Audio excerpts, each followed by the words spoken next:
Hi, I'm Di with Sister Chicks Quilting. Welcome to my channel today. I'm so excited that you've tuned in because I have a really fun quilt. And I think, I'm looking at it right now, pretty good looking. But before I share it with you, I have a really, really big announcement. Here's a drum roll. I just booked a retreat for April 19th through the 23rd of April, and I am so excited. If you would like to come, I'm going to put my email below. It's sisterchicksquilting@gmail.com. Go ahead and mention you'd like to come in an email to me, and we'll get your information and get you registered. But for $580, you're going to get your room, you're going to get all of your meals, and boy, are they yummy meals. Oh, and by the way, the rooms are double occupancy. We stay in a refurbished, should I call it an antique building? Do you call buildings antiques? But it's on the Albion campus in Albion, Idaho. And Albion is the most beautiful valley. It is just gorgeous. It's about 3.5 hours east of Boise, Idaho, right off of Interstate 84. There are only 20 spots available. I put this out on my community page a couple of days ago, and I've already got 11 spaces filled. So hurry up and get your order in if you'd like to come and retreat with me.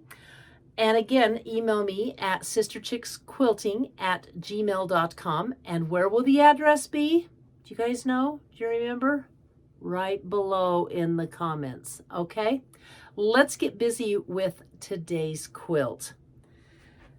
How many of you like jelly rolls? I have quite a few of these jelly rolls. Take a look at this one.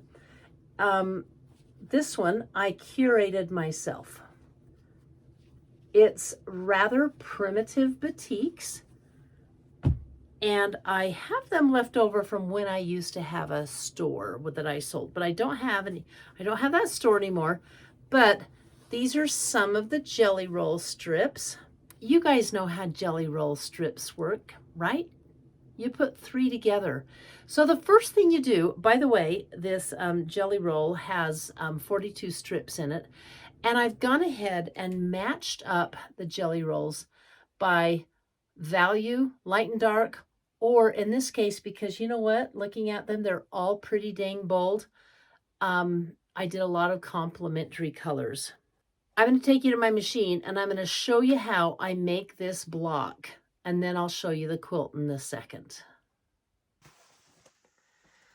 To make this quilt, of course, you're going to need a jelly roll, and divide it into strips. I'm going to show you how I sew them on my machine. You're thinking, yeah, right, you're going to show me, Di. You want 3 rulers. I'm using my 8.5 inch 60-degree triangle ruler. I'm also using my 12.5 inch 60-degree triangle ruler. And I'm using a larger ruler, and you'll see why I use all of those rulers. Then you're going to want to have 6 pieces of background fabric. I'm choosing to use gray because I think it looks really good with the jelly rolls strips, but you can do any color you want. And I've cut these 12.5 inches by width of fabric. And I'm going to use every bit of this, and I'm going to show you how to do it in just a second. But I want to show you something on my machine first. This is what I want to show you. See this strip of washi tape? And you can use painter's tape. It doesn't matter. But when you're sewing lots of long strips of fabric, you want accuracy because it's easy for those to slide. So I build up several layers of washi tape, or like I say, you could use painter's tape as well. And what that gives me is a little ledge to put my fabric right against when I sew it. Let me show you how that works because it's actually pretty slick.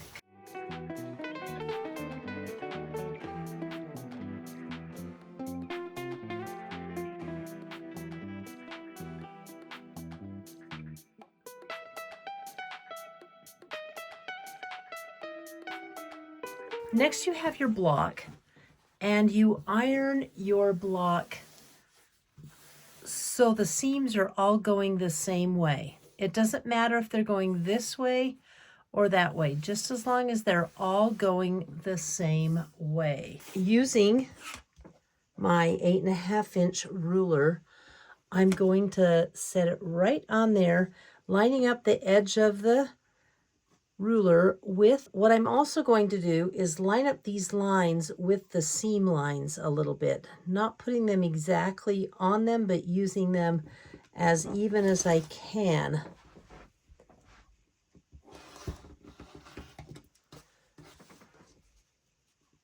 Is it time for a new blade already?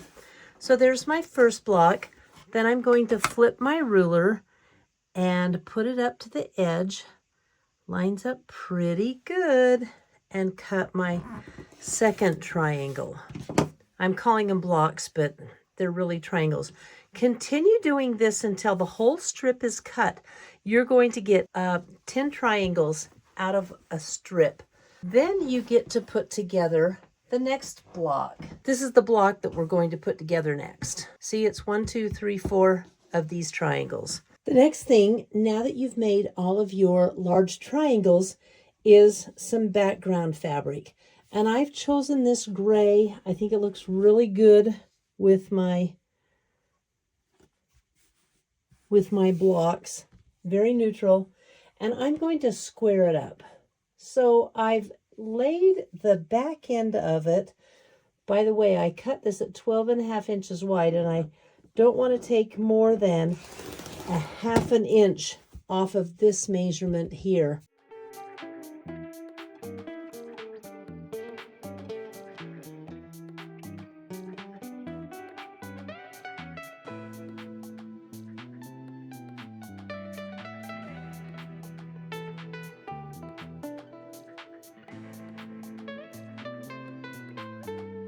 I'm using my heat erasing pen, and I'm going to go down to this 12-inch line right here. Out of this piece of width of the fabric, I'm going to get 5 triangles this size and 2 end pieces. So what I'm going to do is line up on the end pieces. I'm going to put this 12-inch line right at the end of that squared up fabric. This would be the seam line right here, and next to it is a 1/4 inch line. So those are the lines I'm using. I'm drawing right on my fabric with my heat erasing pen. So here's my 2 sides. Then I'm going to flip my ruler over and go down at 12 inches, line this 12 inches up here and this 12 inches up here. Slide this over so it butts up to that line I drew very nicely, and make another mark on my fabric. Here is 2 of these triangle blocks. You know the rest of the story, don't you? So I'm going to flip this ruler over. I'm going to take it again to the 12-inch line right here, line it up with my line I've already drawn, and here's my other 2 blocks. Now there's not enough room, as you can see, to get a block. That is, unless you cut it from the fold. And to do that, I'm going to work with this on the fold. So I'm not going to put a 1/4 inch seam allowance on this, on this side like I did on this side. So I'm going to go right to the fold. I'm going to bring this 12 inches down to the edge of my fabric. This is why I went to the trouble to make sure everything was lined up. 12 inches here, right on the fold.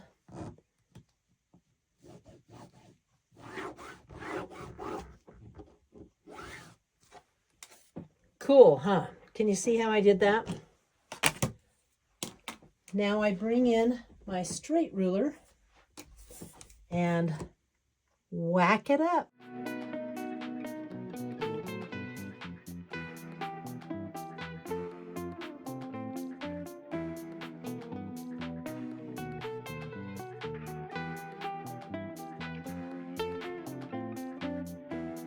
This is the look I'm going for. I'm going to give you a couple of disclosures here because I've been flying by the seat of my pants. I just used kind of quilt math and stuff that we know we can do with a 60-degree ruler to come up with these triangles. And I tried to lay them out 3 or 4 different ways, and that wasn't working. So I came up with this layout where there were 5 on the top row, 4 on the second, and 5 on the third. I'm going to go down to 6 rows, and it's going to be a really nice lap size quilt. It's going to be about 66 inches across and probably almost 80 inches down, which is a perfect lap size quilt. Also, I've been thinking about a few other things. First, let me show you how these triangles fit.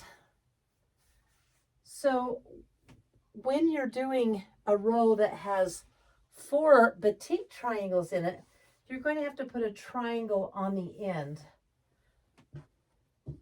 And that's what I do. I sew them together so it has an end like that.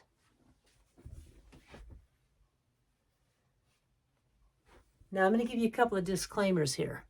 These are all on the bias.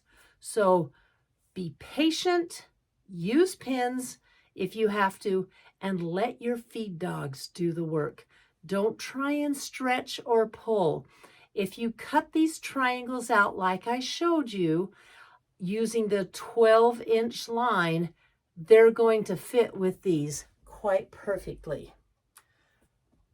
I think what I'm going to do now is go ahead and sew these rows up together so you guys can see at least a finished quilt top. I'm going to spend some time sewing these rows together so you can see a finished quilt top. In case there's some of you out there in YouTube land that think I'm a perfect quilter, I'm far from it. So I'm going to show you me piecing this together and some of the fudging that I may have to do. First, I'm going to match these 2 seams on the side, making sure they're... It makes a difference when you match your seams. And I'll just stick a pin through the middle of that, and it came out close enough for government work. My dad always used to say that, close enough for government work. Now I have 2 points here that I want to match. And here's my issue. One is very small, and one is there's a lot of space. So I could do a couple of things.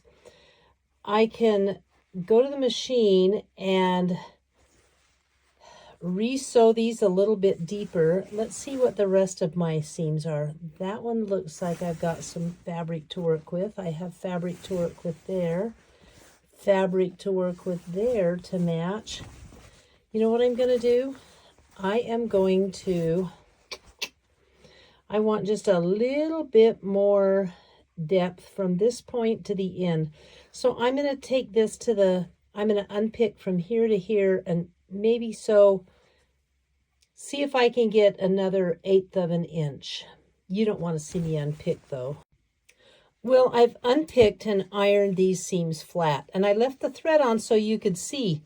Look at this. This is not a 1/4 of an inch seam. That's my problem right there, but this one was.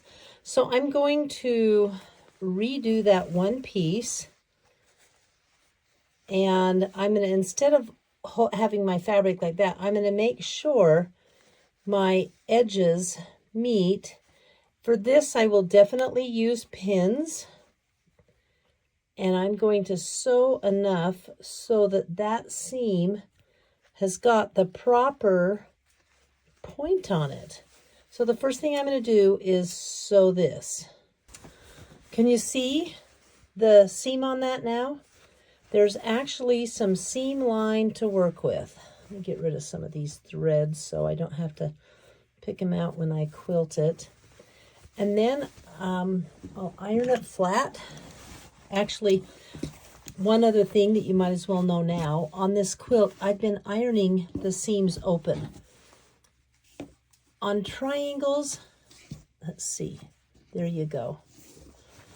Can you see how the seams are open? That is because it's easier to match up triangles when the seams are lined open. You have these little points that you go point to point on the ends.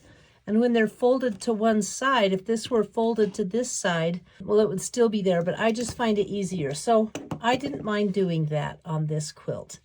Now I'm going to sew this side down. And as you can see, this really is not a tough repair to do. So don't disparage yourself when you have to unpick and resew something. We all have to do it. Because a lot of the times we just don't get it right the first time, correct? So this side comes down and it hits that black side, that black point. And I'm going to put a pin in that. And because it's still not quite pressed exactly right, put a pin in that. Now I'm going to sew this. Let's take a look at that last stitch sewn. This was it. I came down right here and notice there's all this fabric here.